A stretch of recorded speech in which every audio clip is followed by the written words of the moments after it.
Mga kababayan, formal na pong naihain ang kaso laban kay Tamba. Martin Romualdez pala. Sa wakas po mga kababayan, tapos na ang maliligayang araw ni Romualdez dito. Ang mga nag-ahain po ng kaso ay sina dating House Speaker Pantaleon Alvarez, Attorney Jimmy Bondoc, at Attorney Ferdinand Topacio ng 12 counts of falsification of legislative documents po. Ito po yung mga budget na may mga blanco. Ito nga yung Vice-Cam report nila. At paglabag sa Anti-Graft and Corrupt Practices Act dahil nga dito po sa pag-insert ng mga amount sa Vice-Cam report na umano'y 241 billion insertion po dito sa 2025 budget natin. Dito po final po nila dito sa Ombudsman.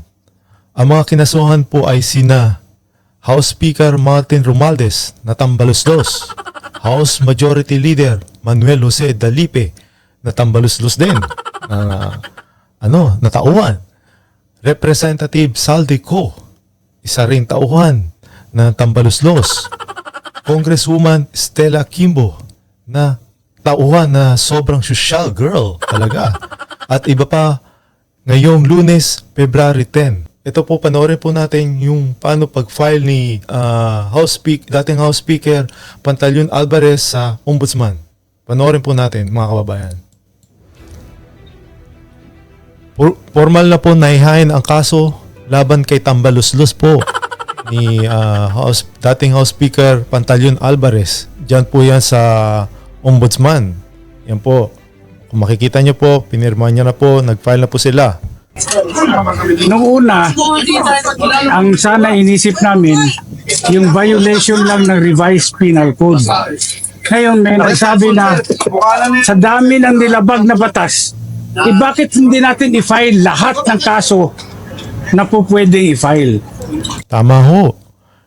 Kaso nyo na ho lahat, sabay-sabay nyo na ho.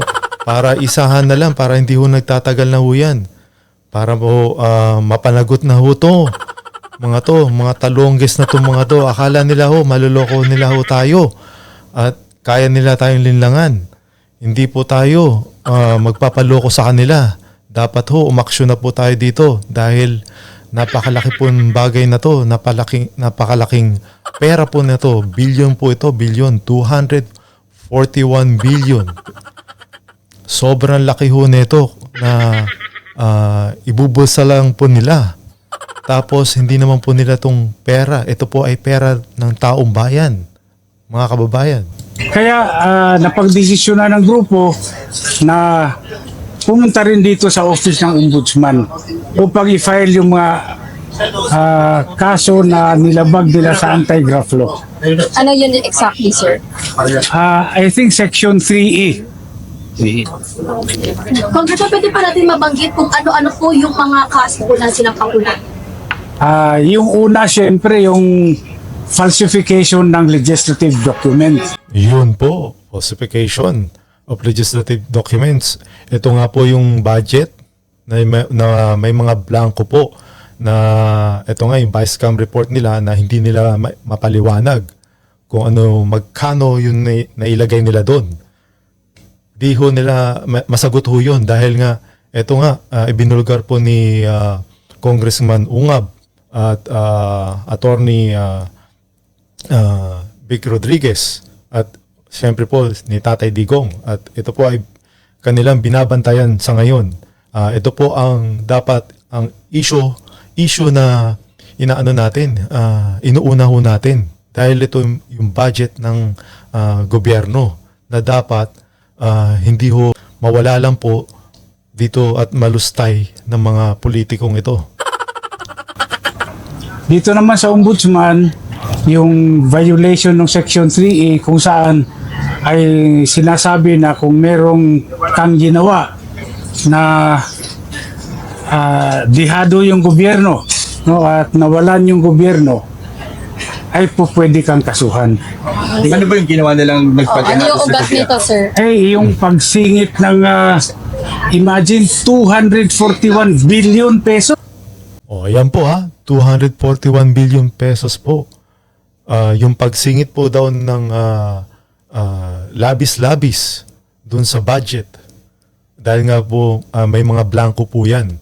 Yan po yung total na nilagyan nila, na-compute nila, na napag-alaman po nila dun sa GAA at saka dun sa BICAM report.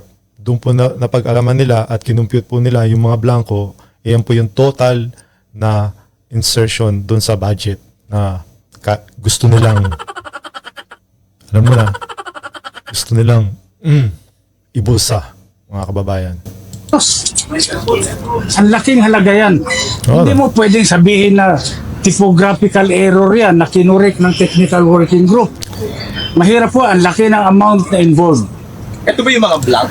Ito ho yung dinadahilan po ni Stella Kimbo na typographical error lang daw po at meron pong naglagay ng amount doon sa yung mga mga technical group na doon sa finance ng Senate tsaka doon sa House of Representative.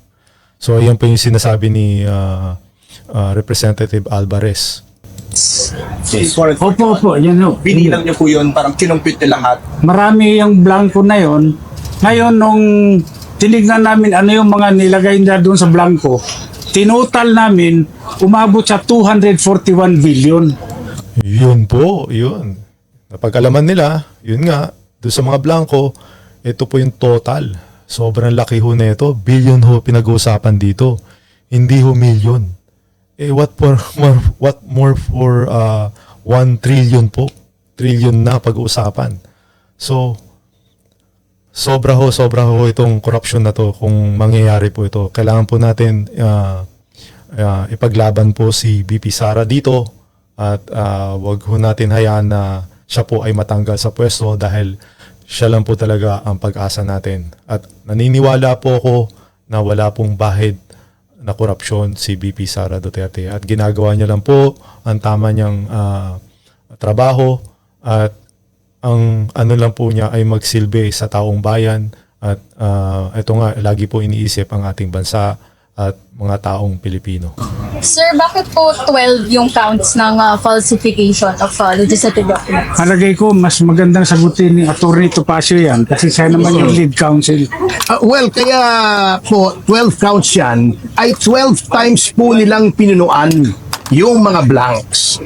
Yun po dahil 12 counts, yung bawat billion po yun, yung mga blanco na yun na nag-insert sila, naglagay sila ng amount. Naku po, sobra po. Thank you po, Atty. Topacio dito sa pagpa-file nyo ng kaso dito nga sa mga tambaluslos na ito, mga tulonggis na to na panloloko nila sa atin at mga sinungaling. Yun po ang inapprove ng BICAM ay 0, nakalagay 0. Dapat po yun pagdating sa Pangulo, 0 din. Hindi pwedeng palitan yun unless may typographical error, maling spelling, maling formatting, or misspelling. Yun lang po ang kailangan o wrong grammar. Hindi po pwedeng ilagay yung 0, gawin mong 90 billion or 80 billion o kahit 10,000. Yun po yung sinasabi ko na typographical error, na misspelling error. Hindi naman po yung letter ho yun yan po ay number na pwede na nilang ilagay pero wala po sila nilagay. 0. Blanco po, blanco. Ayan po, kaya buti na lang po talaga na na-discover po nila nito. Lalo na po, salamat tayo kay Representative Ungab dahil nga dito sa pagbubulgar nila at nalaman natin at ng mga taong bayan ang ginagawa dito sa budget natin kung paano sila mangurap. Dapat talaga tigilan natin to. Kaya wag natin ipa-impeach si Vice President Sara Duterte. Pagtanggol po natin, suportahan po natin mga kababayan, vote po natin ang PDP laban. PDP laban, straight po tayo doon. Mga maisog po. Straight po tayo doon mga kababayan dahil kailangan natin protektahan si BP Sara Duterte. pesos po, hindi nyo pwedeng gawin yun kahit piso nga eh, basta zero. So 12 times po namin nabilang na meron pong ganong insertion, yung singit, oo. So, ibig po sabihin si Speaker Romualdez ay mahilig sa singit. May tama kayo doon, Atty. Topacio. Mahilig po sila sa singit. Ang galing nyo ho, ang galing nyo. Mahilig sila sa singit. Yan po tuloy. Na-discover po sila yung mga pagsisingit nila. So mga kababayan, ano po masasabi nyo dito sa balitang ito? Huwag nyo lang ho makalimutan mag-comment at mag-subscribe sa ating YouTube channel. Maraming salamat po.